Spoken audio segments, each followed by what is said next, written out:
आज है 30 अक्टूबर 2024। स्वागत है आपका यूपी न्यूज एक्सप्रेस चैनल पर। चलिए देखते हैं उत्तर प्रदेश की 20 बड़ी खबरें। उत्तर प्रदेश में दिवाली के बाद 1 नवंबर को सार्वजनिक अवकाश घोषित किया गया है। पहले माध्यमिक विद्यालय और सरकारी कार्यालय खुले थे, लेकिन अब सरकार के इस फैसले से सभी को राहत मिलेगी। आज कार्तिक कृष्ण चतुर्दशी पर नरक चतुर्दशी मनाई जा रही है।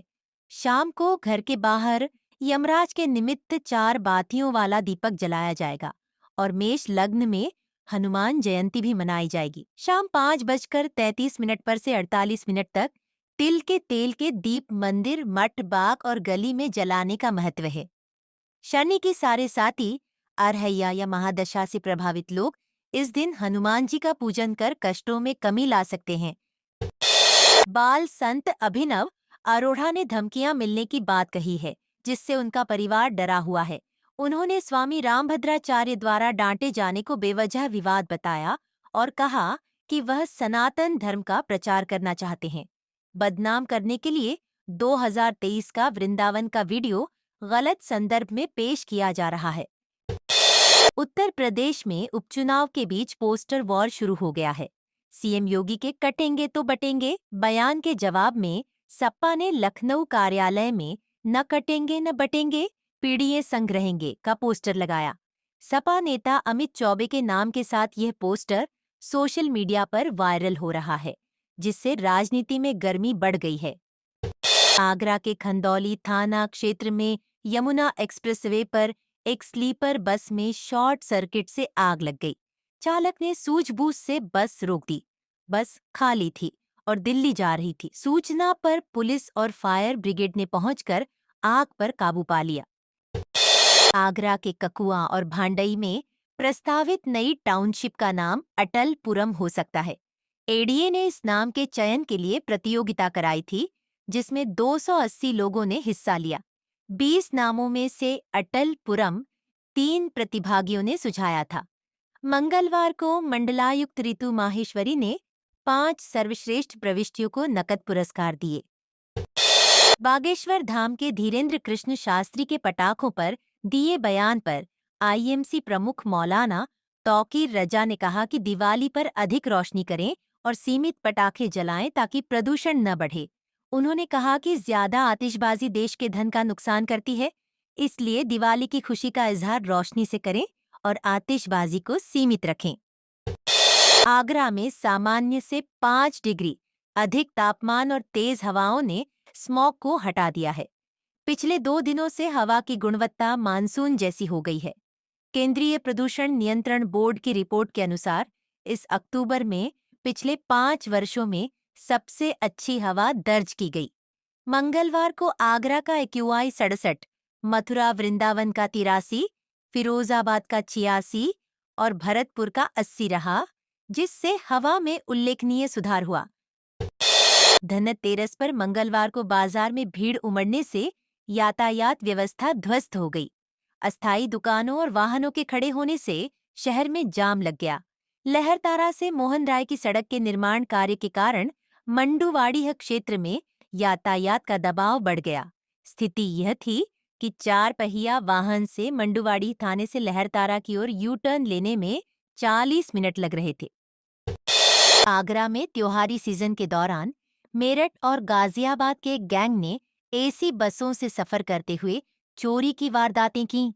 थाना हरिपर्वत पुलिस ने सीसीटीवी फुटेज की मदद से गैंग के 3 सदस्यों को गिरफ्तार किया, जिन्होंने आईएसपीटी पर एक सवारी का लाखों रुपए के गहनों से भरा बैग चुराया था। राजस्थान के कनकपुरा रेलवे स्टेशन से ट्रक में लाद कर लाए जा रहे 500 कट्टे डीएपी खाद को ग्वालियर हाईवे पर चेकिंग के दौरान पुलिस ने पकड़ लिया। ट्रक चालक नंदकिशोर को गिरफ्तार कर आवश्यक वस्तु अधिनियम के तहत केस दर्ज किया गया। खाद जयपुर से आगरा के लादूखेड़ा के लिए भेजा जा रहा था।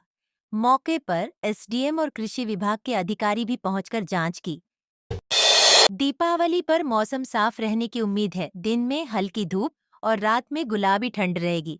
मौसम विभाग के अनुसार अधिकतम तापमान 30 से 12 डिग्री सेल्सियस और न्यूनतम 17 से 20 डिग्री सेल्सियस रहने का अनुमान है। चक्रवाती तूफान दाना के कारण मौसम में बदलाव आया है। मंगलवार को अधिकतम तापमान 32.9 और न्यूनतम 22.5 डिग्री सेल्सियस रिकॉर्ड किया गया। गणेश्वर शास्त्री द्राविड़ के न आने पर काशी विद्वत परिषद ने 31 अक्टूबर को दीपावली मनाने की तिथि को अंतिम रूप दिया।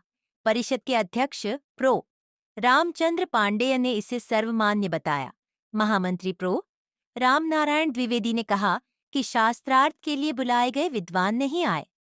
ज्योतिषाचार्य दैवज्ञ कृष्ण शास्त्री ने बताया कि 1963 में भी ऐसा विवाद हुआ था जब दीपावली 16 अक्टूबर को मनाई गई थी। 2024 में भी समान परिस्थितियों के चलते 31 अक्टूबर को दीपावली मनाना उचित है। लखनऊ में 4 दिन पहले पुलिस हिरासत में मोहित पांडेय की मौत का मामला राजनीतिक रूप ले रहा है। कांग्रेस प्रदेश अध्यक्ष अजय राय ने कहा कि यह घटना बताती है कि पुलिस अब रक्षक नहीं बल्कि हत्यारी बन गई है। उन्होंने मुख्यमंत्री से इस मामले की जिम्मेदारी लेने और इस्तीफा देने की मांग की। राय ने यह बातें चिन्हट में पांडेय के परिजनों से मिलने के बाद कहीं। देव दीपावली देखने का क्रेज बढ़ता जा रहा है, जिसमें देसी और विदेशी पर्यटक काशी आने के लिए बुकिंग करवा चुके हैं। 15 नवंबर को होने वाली देव दीपावली के लिए 60 में से 47 डबल डेकर बजट और 6 क्रूज बुक हो चुके हैं। इस साल 10 लाख से अधिक पर्यटकों के आने की उम्मीद है। 15 दिन पहले ही 92% नावें, बजड़े और होटल बुक हो गए हैं।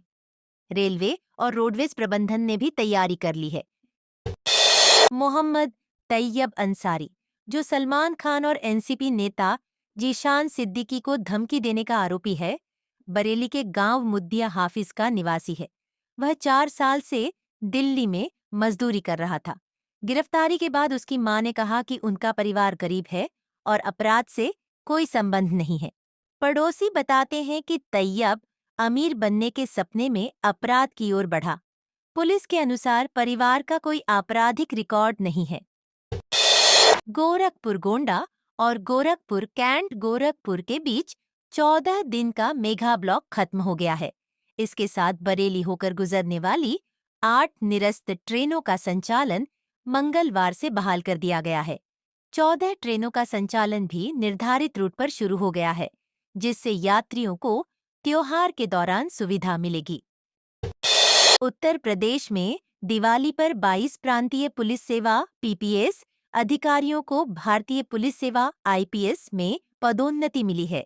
7 अक्टूबर को हुई विभागीय प्रोन्नति समिति की बैठक में 1994, 1995 और 1996 बैच के अधिकारियों को पदोन्नति देने की सहमति दी गई थी।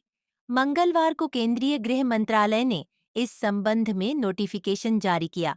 इसके अलावा 439 उपनिरीक्षकों को निरीक्षक के पद पर भी पदोन्नत किया गया है।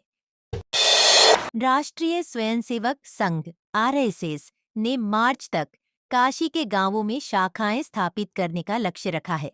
मथुरा में हुए वर्ग में स्वयंसेवकों को सहभोज कार्यक्रमों को बढ़ाने और पिछड़े समुदायों में पैठ बनाने की योजना दी गई।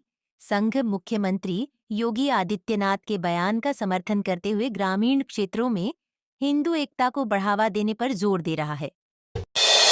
किसान की मेहनत के बाद फसल तैयार है, लेकिन तूफान की आशंका है। इसी के मद्देनजर केंद्र सरकार मिशन मौसम के तहत ग्राम पंचायतों को हर घंटे मौसम का पूर्वानुमान देगी। पंचायती राज मंत्रालय ने हर मौसम घर घर मौसम योजना शुरू की है, जिससे ग्राम पंचायतों को 5 दिन का मौसम पूर्वानुमान मिलेगा, जो खेती और आपदा प्रबंधन में मदद करेगा।